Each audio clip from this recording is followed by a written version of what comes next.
નમસ્કાર દર્શક મિત્રો, ગુજરાત ક્રાંતિ ન્યૂઝમાં આપનું હાર્દિક સ્વાગત છે।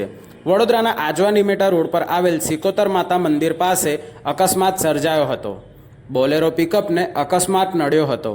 ઈજાગ્રસ્તને સારવાર અર્થે એસએસજી હોસ્પિટલ ખાતે ખસેડવામાં આવ્યા હતા। તમામને નાની મોટી ઈજાઓ પહોંચી હતી। બોલેરો પિકઅપ વાન પલટી ખાઈ જતા અકસ્માત સર્જાયો હતો।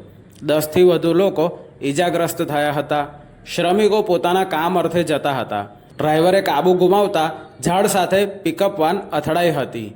ઘટનાની જાણ થતાં જ આરોગ્ય સમિતિના ચેરમેન નરેન્દ્ર રોહિત અને જિલ્લામાં મુખ્ય આરોગ્ય અધિકારી ઈજાગ્રસ્તને સારવાર મળે તે માટે તાત્કાલિક એસએસજી હોસ્પિટલ દોડી આવ્યા હતા।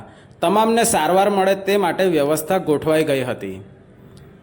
બ્યુરો રિપોર્ટ, ગુજરાત ક્રાંતિ ન્યૂઝ, વડોદરા।